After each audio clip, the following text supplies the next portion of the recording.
Welcome to the Rebuild Procurement Podcast, where we dive deep into topics to keep procurement people up to date and ahead of their peers.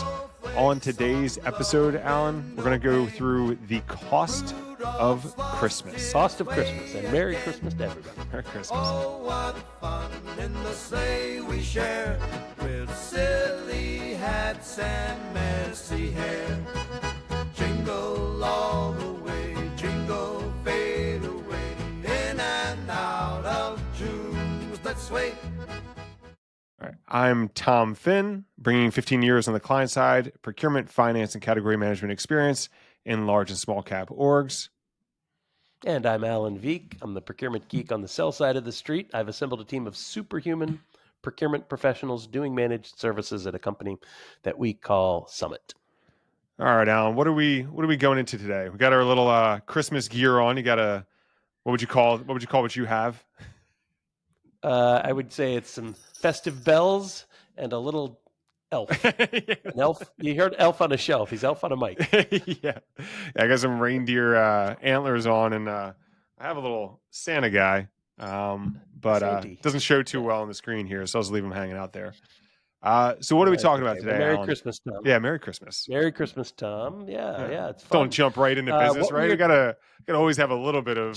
It can't just always be business. You have a little egg. You have a little eggnog off screen. I might have a little eggnog. Maybe I should. Unfortunately, right now it's water and coffee. Yeah. Yeah. So today we are talking about something that I've kind of discovered for the first time, which here in Pittsburgh, we got a big bank called PNC. PNC is like a top 5, top 6 financial services institution in the U.S. And I've discovered something that they call the CPI, a little play on words. You think of CPI being the consumer price index that measures inflation. Well, they have a little thing they release every year called the PNC CPI, where CPI stands for Christmas Price Index. They've been doing this since 1984, kind of a fun thing. And in essence, what they do is they said, okay, how can we tie kind of financial services in with Christmas? Why don't we measure the cost of Christmas? How should we measure the cost of Christmas? By gosh, let's take that song that everyone likes to sing, the 12 Days of Christmas. You know how it goes, Tom. Yeah, on the first day of Christmas, Christmas, gave to me. Yeah. Yes, you got a little voice. I like that. And they take the 12 gifts that the true love brings to the narrator of the song, and they go out and they find out how much do they cost. And they've been measuring this since 1984, so they measure year-over-year price increases. They do it 2 ways, which is fun. They measure everything bought once, but if you remember how the story goes, on the first day of Christmas, the true love brings one thing, but on the second day of Christmas, the true love brings a new thing and then the old one thing. So by the 12th day, they're bringing 12 gifts. So it's like this big exponential. So they calculate the price both ways. We've all been there, right? We've all been there. We've all gift giving. It's hard. Yeah. It's expensive.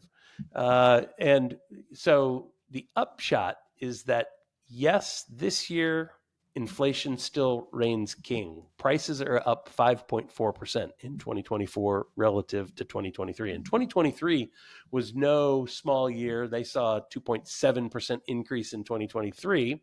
So almost a doubling, I think actually nearly a full doubling of the inflation rate, the prices increase heading into 2024. So all of you who are out there doing some last minute Christmas shopping right now, beware, be careful. Prices are higher. Yeah. Maybe find some alternatives to 2 Turtledoves and things of that nature. Cause the number so we're sharing, if you're watching on YouTube, or I guess Spotify, that 5.4% all added together. Now it's just over 49K. It's an expensive 12 days. Yeah. And that was on the first day of Christmas, you get a down payment on a house, right? Yeah, that's exactly it. Or a really nice car. Yeah, it's the 49,000 is buying everything only once. Now you think about, you got Lads a Leaping, you got Macy Milking, Purchasing Little Men. It's like things get expensive. Things get expensive fast. So and have school for them. Yeah. It's, along those lines, this is one of the tidbits that I found in this article very interesting. In 1984, when they started the index, because this index is a compilation of goods and services. The goods were by and far the most expensive part of Christmas. They amounted to 70% of the bill, and the services only amounted to 30% of the bill, whereas today it's almost exactly flipped. The goods only account for 35% of the total cost of that $49,000 we just saw, and services are fully 65%. We've transitioned from a manufacturing economy into a services economy, and it's services that cost the lion's share of Christmas nowadays. That is interesting and totally tracks. If anyone's doing like projects or things of that nature and you're getting bids back, most of the time it's like 60 to 70. So this is in the industrial space. It's probably about 70% service cost and 30% equipment materials. So call it like the install, things of that nature. That's interesting, thinking through the lens of the goods side used to be more. Yep, totally tracks. So this is, I think this is in addition to just being a fun thing, there are definitely some nuggets that we can pull out of this. Mm-hmm. So you think about all the things in this list. A lot of them are services based, so that's going to be super expensive to find your maids of milking. Should we go through the things in particular? Yeah, why don't we just we won't sing. We'll spare everybody the singing, but maybe let's just as I scroll up here for whoever's watching, so my wife complains to me about a bird. This is pretty easy, but look at that, a bird. I guess it's the bird and the pear tree. The article that I read about this said, this year it's actually the pear tree that was more expensive than the bird. The prices climbed for the tree 16%. And birds are flat. The nursery down the street.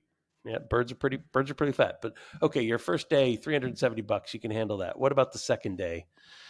We got to find 2 turtle doves, $750. Turtle doves must be pretty rare. Interesting. That's like, not that we say we should be buying animals or anything, but that's quite a high price for a bird. Yes. I wonder what you would buy a turtle dove for. Maybe like realistic Christmas or something if you were really into it. Or do you eat a turtle dove? I'm guessing. Yeah, price per pound seems quite high. It's probably not eating. Okay, but the next one we can eat. 3 French hens, but the French hens must be expensive. I would guess a hen, think about buying it in the supermarket, getting a chicken. You don't think about it being $150 a pop. It's crazy. This must be the tariffs already included or assumed. Maybe there's 2025 tariffs on French hens versus an American hen. 4 calling birds. Okay, so these are the kind that talk and sing and make lots of beautiful noises. So pretty expensive. Also those expensive. Calling birds coming in right under $600. Yeah, 150 each. All right. Damn. But we know what is supposed to be most expensive. Gold rings. Yeah, here we go. Now we're talking 5 gold rings, $1,245. Gold is doing pretty well these days, but I think it was doing pretty well last year, obviously. So there was a 0% price increase on the 5 gold rings this year. If only they were made of Bitcoin, right, Alan? Well, you'd take a Bitcoin ring for sure. 6 geese a laying. So 6 geese, $900. That's not too bad, but this is again another area where prices soared almost a little over 15% in the goose market. Yeah, there's pretty good gifts on here, by the way, or gifs, whatever anyone wants to say for each of these. The 6 geese a laying is quite a pampered goose. If there's 6 of them, I guess that goes into it. Sitting at the Hawaiian resort, 7 swans are swimming. Okay, now you're gonna lay out some cash. Look at how much a swan costs. So 7 of them will run you over $13,000. Not a big fan of public math, but that's almost $2K a swan. Dang. That's a big bill. Well, easily caught. I don't know if you can catch all 7, but you just get to look at them. That's all. Okay, now we get into the services-based economy. Here comes 8 maids of milking. They're pretty cheap. I mean, I guess you're talking about probably an hour's worth each time. You're not going to pay a lot for the maids of milking, but you pay the federal minimum wage. That's kind of fun. And I guess this is like for 8 times $750. So I wonder what the metric is there. Is that 8 hours of milking? Do you get 1 hour per person? I'm guessing. So it says federal minimum wage, which I think is $7.50. Okay, so it's an hour's worth of work at minimum so you're wage. going to get a lot of milk out of that too. It's true. It's true. Doesn't It's include maybe milk not included. yeah. What's a gallon of milk now? 3, 4 depends. For it's organic, $3 to $8. Yes. Is it in plastic? Is it in glass? Yep. It's true. Is it being delivered? I'm lactose intolerant, so I don't buy milk anymore. Yeah. Still need to understand commodities, though, Alan. Okay, 9 ladies dancing. Now you're gonna shell out some cash. Look at that, almost $9,000 for 9 ladies dancing, $1,000 a piece. Yeah. It's fun. It's an expensive hour or whatever. It's almost $1,000. Maybe it's a whole evening's worth of dancing. A show. I don't know. It's a show, because it says you're getting the dance company, which is kind of cool. All right. I'll hire a dance company. Okay. Lords of Leaping. Okay, again, just like the ladies dancing, you're going to pay a lot of money for this. Now, keep in mind that the whole bill is like $50,000. This is almost $16,000 of that $50,000. So again, we're seeing this is a big chunk of the pie. Yeah, I mean, the way the picture here looks like they're delivering presents, but I guess it's sort of Well, I'm not gonna assume what Lords of Leaping is. Totally. Well, you think about male dancers. So is that what it is? These gifts. What do you have? Male dancers. What do these gifts mean anyway? Do they mean something? Lords of Leaping. I'm sure they just chose for its alliteration. Okay, we're gonna get some lords. They're all alliteration. What are you gonna do? They're gonna yeah, it's not actually sunbathing geese. No. But 11 pipers piping. Okay, now this is real. And look, the pipers are cheap. Yeah, I mean, I almost prefer a piper piping than a Lord of Leaping. A Lord of Leaping. Me too. Yeah. Me too. You get 11. All right, and we rounded out with 12 drummers drumming. Now, being a percussionist, yeah, I can say that we're pretty affordable. We'll bang on anything. People aren't paying up for drummers drumming. Yeah, this is definitely. I can relate to this. Only $4,000 for 12 of us. It tracks. That's fun. Yeah, I must say though, if I go to like a 4th of July parade, one of the best things is a drummer drumming. So yeah, it always is. And generally it's about 12 drummers drumming. So yeah, everybody. It's just like we always say in my family, everybody wants to be a redhead, Tom. Everybody wants to be a drummer. It is pretty cool. And then later in life, maybe it turns to a guitar player. I, of course, do none. I was closest to the keys, but still, I have it did not continue. So, but yeah. Well, that was kind of fun, Tom. Yeah. I hope that you and your family have a Merry Christmas. Likewise to you, wrap up the year here with a little bit of joy and a little bit of relaxation. And maybe we'll sign off this pod for the Santa of sourcing, Tom Finn. Hey. And I am the original old OG in procurement, Alan Veek. We wish you and your whole family, all your families, a Merry Christmas and a Happy New Year. And we'll see you next week. All right, bye-bye. Thanks for joining us on the Rebuild Procurement Podcast. Like and subscribe on YouTube, Apple, Spotify, or wherever you get your podcasts to stay up to date on the latest procurement content.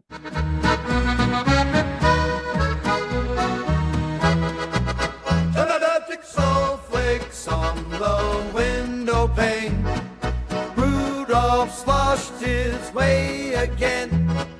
Oh, what fun in the sleigh we share, with silly hats and messy hair. Jingle all the way, jingle fade away, in and out of tunes that sway.